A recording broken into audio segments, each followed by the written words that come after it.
লন্ডনের একদম বেপরোয়া হাসি খুশি একটা মেয়ে ভেরোনিকা, যার জীবনে কোনো নিয়ম নেই, কোনো বাধা নেই। আজ এখানে পার্টি, কাল অন্য কোথাও মাতলামি। হুটহাট গান চালিয়ে নাচতে শুরু করা, রাস্তায় চিৎকার করা, মাঝরাতে বন্ধুদের নিয়ে ঘুরে বেড়ানো, এই সবই ছিল তার জন্য স্বাভাবিক জীবন। কিন্তু এত হাসির আড়ালে একটা একাকী মেয়ে লুকিয়েছিল।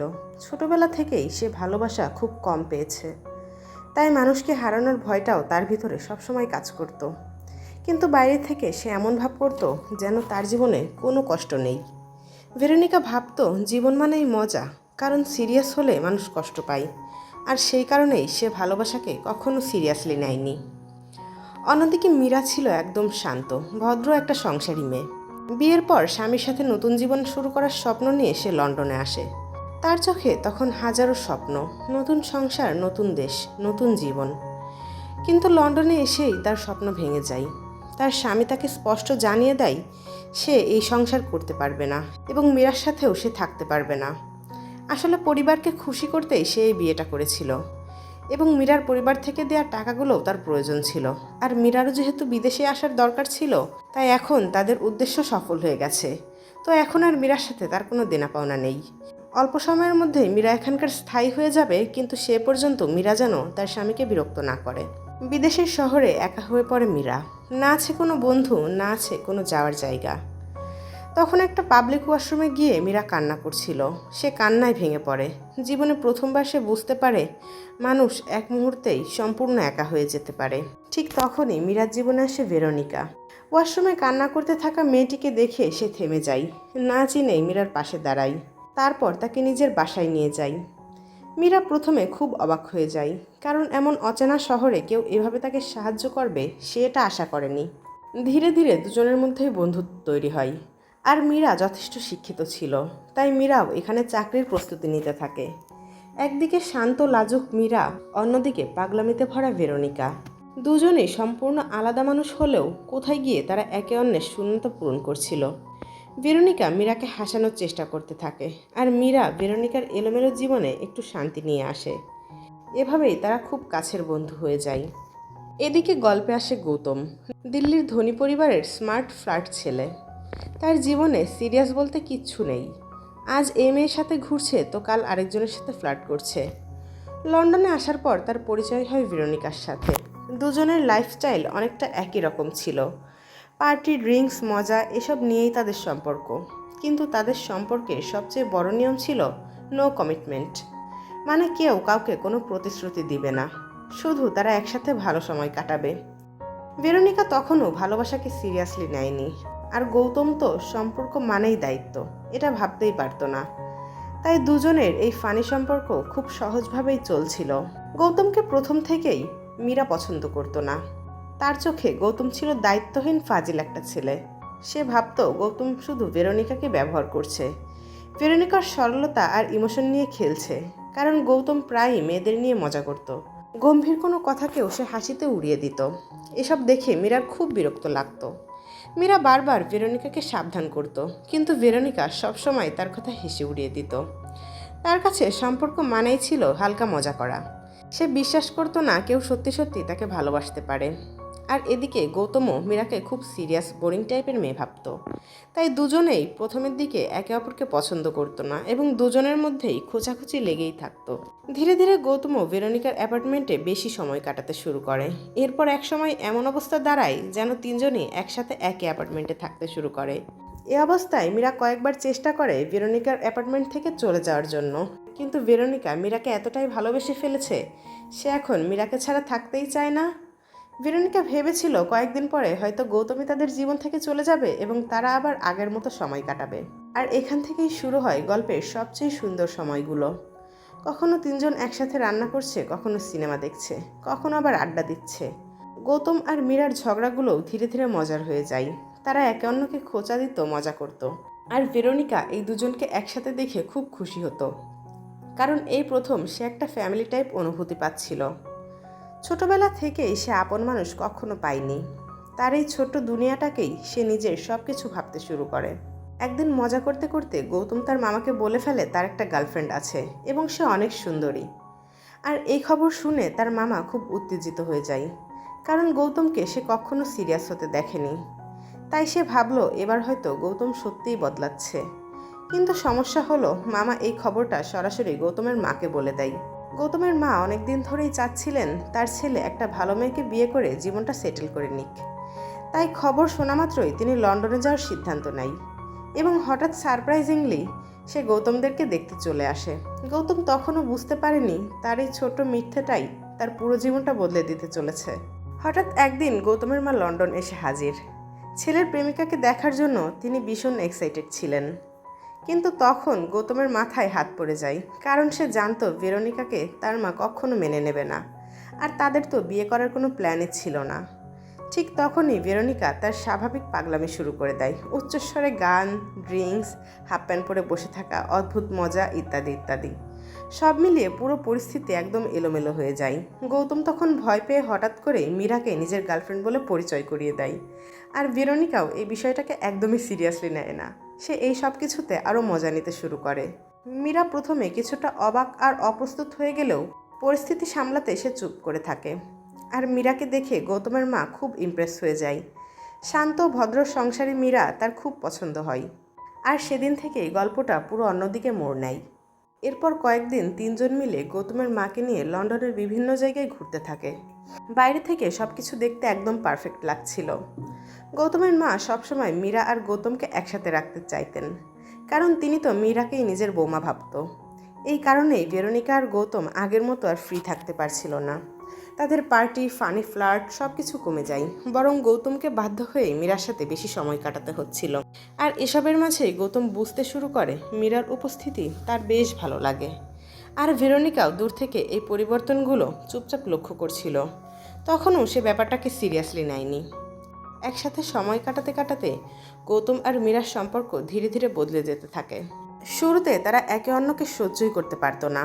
এখন তারাই ঘন্টার পর ঘন্টা কথা বলে কাটিয়ে দিতে পারে। গৌতম প্রথমবারের মতো কোনো মেয়ের শান্ত স্বভাব দেখে মুগ্ধ হয়। মীরার কেয়ারিং নেচার তাকে বদলাতে শুরু করে। অন্যদিকে মীরাও বুঝতে পারে গৌতম বাইরে থেকে যতটা ফাজিল দেখায়, ভিতরে ভিতরে সে ততটা খারাপ না। একদিন মজার ছলেই দুজন খুব কাছাকাছি চলে আসে, আর হঠাৎ করেই গৌতম মীরাকে কিস করে বসে।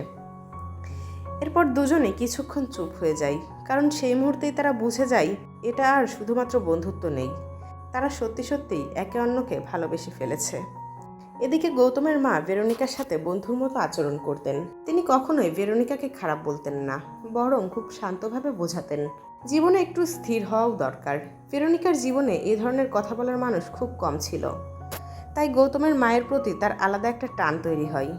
ধীরে ধীরে সে নিজের জীবন নিয়ে ভাবতে শুরু করে। রাতভর পার্টি করা কমিয়ে দেবে এবং নিজেকে একটু গুছিয়ে চলার চেষ্টা করবে, কারণ প্রথমবারের মতো সে অনুভব করছিল সে হয়তো একটা সংসার চাই, আর সেই সংসারে গৌতমকে নিজের পাশে দেখতে চাই। ভেরোনিকা ধীরে ধীরে বদলাতে শুরু করে।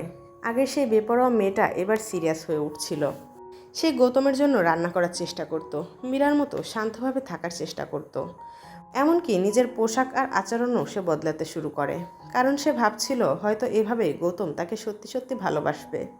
প্রথমবারের মতো ভেরোনিকা ভবিষ্যৎ নিয়ে স্বপ্ন দেখতে শুরু করে। বিয়ে, সংসার, একসাথে থাকা এসব ভাবতে শুরু করে সে।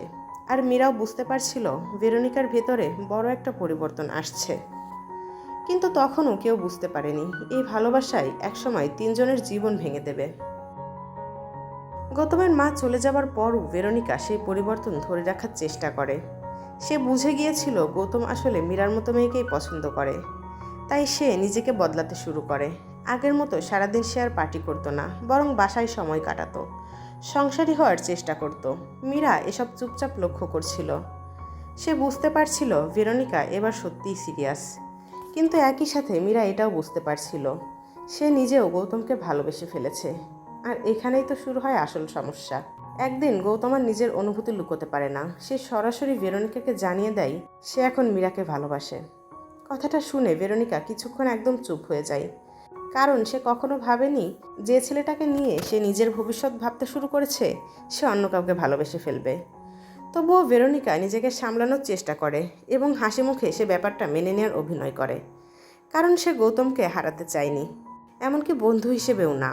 আর মীরার সামনেও সে স্বাভাবিক থাকার চেষ্টা করে। কিন্তু ভিতরে ভিতরে সে একদম ভেঙে পড়ছিল। নিজের কষ্ট লুকিয়েই ভেরোনিকা মীরা আর গৌতমকে এক করার চেষ্টা করতে থাকে। সে নিজেই দুজনকে কাছাকাছি আনার সুযোগ করে দিত, একসাথে বাইরে পাঠাতো, মজা করতো যেন কিছুই হয়নি। মীরা বারবার বুঝতে পারছিল ভেরোনিকা কষ্ট পাচ্ছে, কিন্তু ভেরোনিকা কখনোই সেটা প্রকাশ করতো না। বরং সে বলতো, তোমরা একসাথে ভালো থাকলেই আমি খুশি। কিন্তু বাস্তবে সে প্রতিদিন একটু একটু করে ভেঙে পড়ছিল। কারণ মানুষ হয়তো নিজের ভালোবাসাকে ছেড়ে দিতে পারে, কিন্তু ভুলতে পারে না।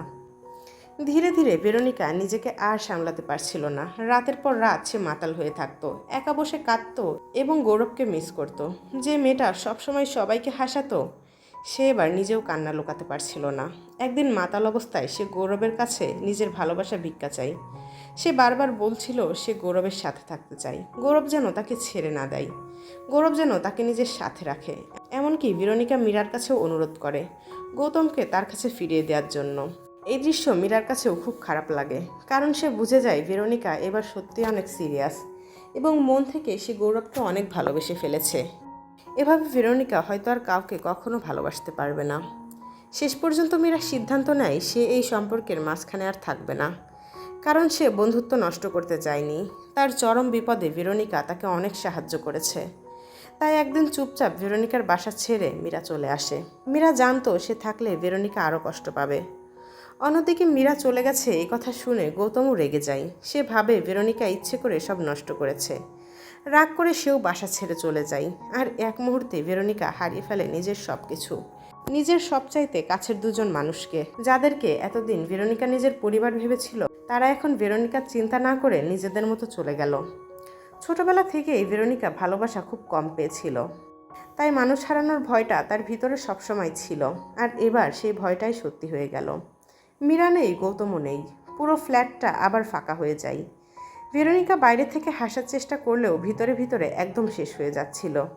সে আবার আগের মতো বেপরোয়া জীবন শুরু করে, দিনরাত পার্টি, মদ আর নিজেকে ধ্বংস করা। কারণ এবার তার বাঁচার আর কোনো আশা বা ইচ্ছা ছিল না, এবং কী নিয়েই বা বেঁচে থাকবে, তার কাছে তো কোনো কিছু অবশিষ্টও ছিল না। অন্যদিকে মীরা গৌতমকে জানায় সে এখন নিজের স্বামীর কাছে ফিরে যেতে চায়। তাদের মধ্যে যেসব ভুল বোঝাবুঝি হয়েছিল তা তারা মিটিয়ে নেবে। কারণ মীরা মনে করছিল গৌতম আর ভেরোনিকার মাঝখানে এসে সেই হয়তো সবকিছু ঝামেলা পাকিয়ে দিয়েছে। তাই মীরা এখন নিজেকে সরিয়ে নেয়, কিন্তু যাওয়ার আগে গৌতমকে একটা কথা বলে যায়, ভেরোনিকার খেয়াল রেখো। কারণ সে জানতো ভেরোনিকা ভিতরে ভিতরে খুব ভেঙে পড়েছে। কিন্তু গৌতম তখনও পুরো পরিস্থিতি বুঝতে পারেনি। একদিন সম্পূর্ণ বেপরোয়া অবস্থায় রাস্তায় হাঁটছিল ভেরোনিকা, এবং ভেরোনিকার বাড়ির সামনেই বসেছিল গৌরব। গৌরবকে দেখে মাতাল অবস্থায় ভেরোনিকা গৌরবের কাছে আসতে যায়। আর ঠিক তখনই একটা গাড়ি এসে ভেরোনিকাকে ধাক্কা দিয়ে চলে যায়। সব কিছু কয়েক সেকেন্ডের মধ্যে শেষ হয়ে যায়। গৌতম নিজের চোখের সামনে ভেরোনিকাকে রক্তাক্ত অবস্থায় পড়ে থাকতে দেখে। তাড়াতাড়ি তাকে হাসপাতালে নিয়ে যাওয়া হয়। কোনো রকমে ভেরোনিকার প্রাণ বাঁচলেও মাথায় গুরুতর আঘাত লাগে। ডাক্তার জানায় ভেরোনিকাকে এখন কোনো প্রেসার দেওয়া যাবে না, এতে তার মানসিক অবস্থা আরও খারাপ হতে পারে। সেই মুহূর্তে গৌতম প্রথমবার বুঝতে পারে ভেরোনিকা তাকে কতটা ভালোবাসতো এবং ভেরোনিকা তার জন্য কতটা কষ্ট পেয়েছে। ভেরোনিকাকে বাঁচানোর জন্য গৌতম আবারও ভেরোনিকার পাশে দাঁড়ায়। সে হাসপাতালে দিনরাত ভেরোনিকার খেয়াল রাখে, এক মুহূর্তের জন্যও তাকে একা ছাড়ে না। ভেরোনিকাকে স্বাভাবিক করার জন্য সে আবার আগের মতো আচরণ করতে শুরু করে, যেন সে এখন ভেরোনিকার সাথেই থাকতে চায়। মজা করতো, হাসতো, এমনকি ভালোবাসার অভিনয়ও করত। কারণ সে চাইছিল ভেরোনিকা বেঁচে থাকুক। ধীরে ধীরে ভেরোনিকা সুস্থ হতে শুরু করে, কিন্তু এবার সে অনেক শান্ত হয়ে গিয়েছিল। যেন জীবনের সব বাস্তবতা সে একসাথে বুঝে গেছে। সুস্থ হবার পর ভেরোনিকা একটা সত্যি বুঝতে পারে, জোর করে ভালোবাসা আসলে পাওয়া যায় না। গৌতম তার যত্ন নিলেও তার হৃদয়ে এখনও মীরাই আছে। আর গৌতম মনে মনে ভেরোনিকার জায়গায় এখনও মীরাকে কল্পনা করে। আর এজন্য এবার ভেরোনিকাই সিদ্ধান্ত নেয় মীরাকে খুঁজে বের করবে। গৌতম আর ভেরোনিকা মীরার স্বামীর কাছে যায় এবং সেখানে গিয়ে জানতে পারে মীরা ইন্ডিয়া ফিরে গেছে। তখন তারা ইন্ডিয়া চলে আসে মীরাকে খোঁজার জন্য। অনেক খোঁজার পর শেষ পর্যন্ত গৌতম আর ভেরোনিকা মীরার দেখা পায়। মীরাকে পেয়ে গৌতম আর ভেরোনিকা অনেক খুশি হয়, তবে ভেরোনিকাকে দেখে মীরা বেশ অবাক হয়। ভেরোনিকা তখন হেসে বলে ওঠে, আরে আমার বেস্ট ফ্রেন্ড আর ভালোবাসার মানুষের বিয়ে হবে, আর সেই বিয়েতে আমি আসবো না? এরপর মীরা আর গৌতম আবারও এক হয়ে যায়, আর দূর থেকে ভেরোনিকা তাদের দেখে হাসে। কারণ এবার সে বুঝে গেছে সত্যিকারের ভালোবাসা মানে সবসময় নিজের মানুষকে কাছে পাওয়া না, কখনো কখনো প্রিয় মানুষের সুখে চুপচাপ সুখ খুঁজে নিতে হয়, এবং এর নামই ভালোবাসা। আর ভেরোনিকাও এখানে তাই করে।